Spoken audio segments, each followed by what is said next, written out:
parents make me take violin lessons because they love classical music and stereotypes. Believe me, I get it. You know, I'm Mexican and everybody just assumes I love the movie La Bamba. I do. Ritchie! Richard Stephen Valenzuela, otherwise known as Ritchie Valens, was an American guitarist, singer, and songwriter. Valens had several hits, most notably La Bamba, which he had adapted from a Mexican folk song. Valens transformed the song into one with a rock rhythm and beat, and it became a hit in 1958, making Valens a pioneer and forefather of the Spanish-speaking Chicano rock and roll movement. He also had an American number 2 hit with Donna. On February 3rd, 1959, on what has become known as the day the music died, Valens died in a plane crash in Iowa, an accident that also claimed the lives of fellow musicians Buddy Holly and J.P. the Big Bopper Richardson, as well as the pilot Roger Peterson. Oliver Tree and everyone else on that Brazilian tour, take notes. Valens was 17 years old at the time of his death. His eponymous debut album was released 9 days later, and his second album, Ritchie, was released later that year in October.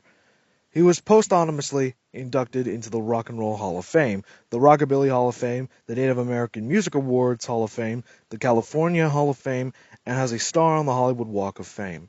A rock and roll pioneer and a forefather of the Chicano rock movement, Valens died in a plane crash just 8 months after his breakthrough. So, why don't we get down to business in ranking his only 2 studio albums?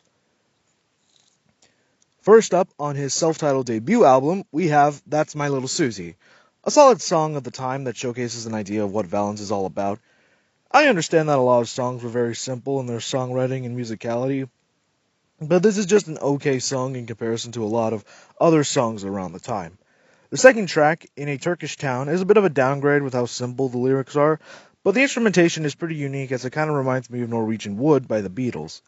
Come On, Let's Go is one of the popular hits from Valens, and being a danceable song makes it stick out in comparison to many other songs of its time that didn't really get you moving the way this does. Donna is another popular hit and really holds up stronger in comparison to Come On, Let's Go, as the instrumentation is tightly wound and the singing is more engaging with the genuine soul and lyrics put in, as the song is a tribute to Valens' high school sweetheart, Donna Ludwig. Boney Maroney, which is a cover of the original by Larry Williams, definitely has its own style when it comes to its instrumentation and how it is sung. But I personally prefer the original, as I enjoy its sound, style, and vocals that make it feel more lively in comparison to the cover that feels out of place being sung by Valens that's not even in his style of songwriting. Ooh, my head sounds exactly like the title of the song. One more of annoyance than of musical prowess, which does have that song going for it, but kind of forgettable all things considered.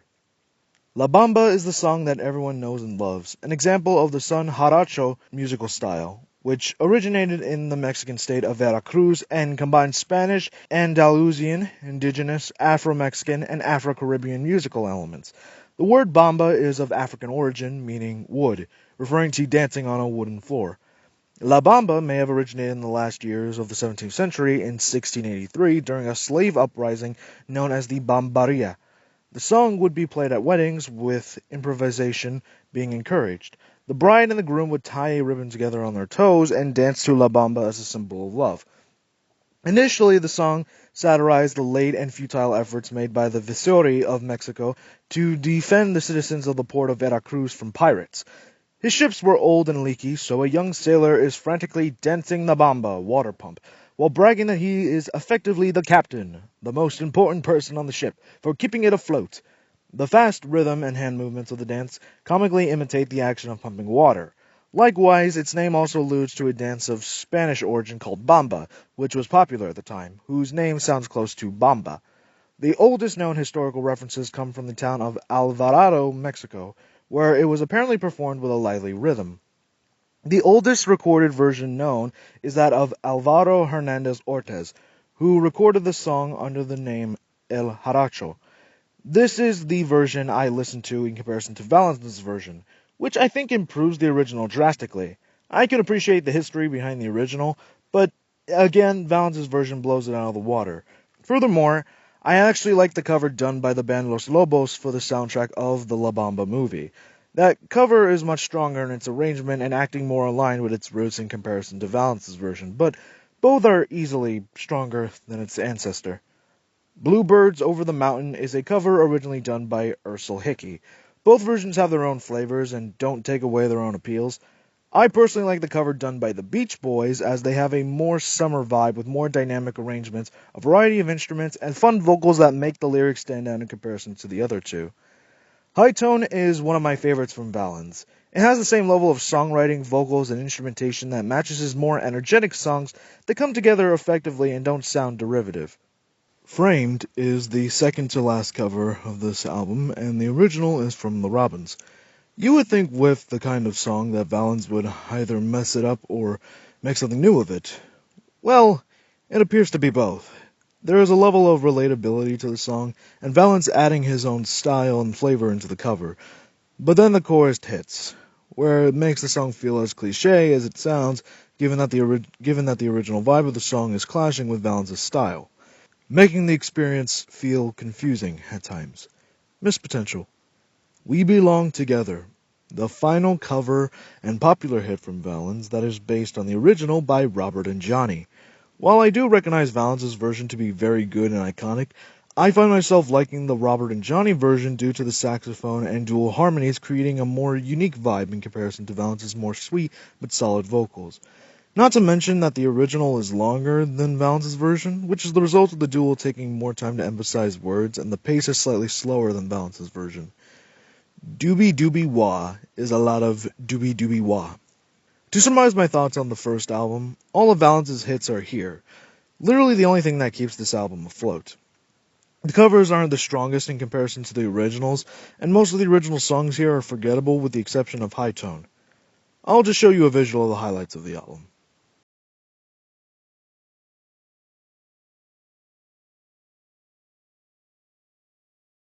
Now on to the second album, Ritchie, with the first song on the track list, Stay Beside Me. This one is okay, but not something I feel like listening to often. Cry, Cry, Cry is the first song of Valens's that I actually have a level of consideration for, since this one is more energetic than his other songs, and balances every aspect of his strengths to bring out the potential that Valens would have had he stuck around to get to that point. Big Baby Blues is just an instrumentation. Nothing much to say here other than it's solid. The Paddywhack song is not a song worth paddywhacking yourself for. Among all the sad and romantic songs, My Darling Is Gone is arguably his best, as there is a level of mourning and heartache that I think Valens perfects with the song that isn't comparable to the sounds of his other works. Props! Despite Hurry Up being a minute and 54 seconds, I wished it hurried up.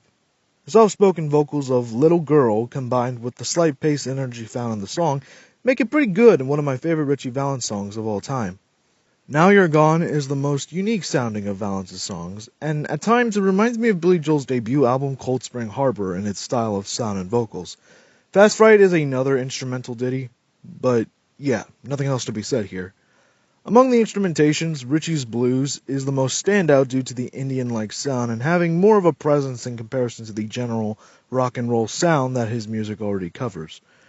Rockin' All Night is a song where Valens gets to experiment with his sound and vocals, and he does a pretty good job. Not a high up there sound, but there's props to be given here.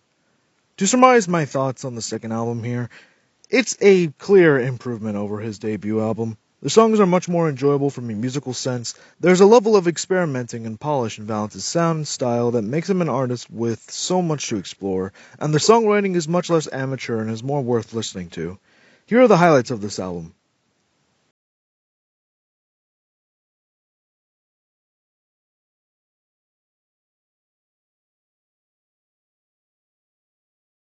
And that was Ritchie Valens' two studio albums.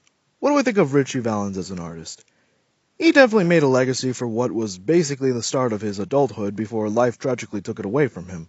But he set a standard and pioneered a genre that many people still see him for and can be one of the greater influences of rock music out there. Most do remember him for his popular songs and nothing else, which is fair given that some of his other songs are pretty forgettable even in his time period. but the songs found in his second album show Valens can improve and have the potential to do great things.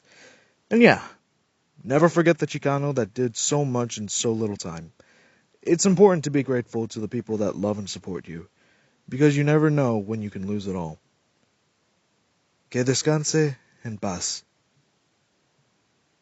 Anyway, I hope you all enjoyed the second discography ranking video, as I plan on making more, and given the fact this took a while to complete, they may take up a lot of time and brain power to sit through the music, formulate my opinions, write out a script, proofread, record lines, edit and find visuals, and getting to upload it. And I'm only covering artists with 2 albums. But for you guys, I'll try to do more.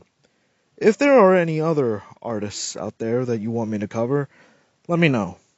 Have a good morning, night, evening, afternoon, or wherever you're from. I'll see you then. Have a good one.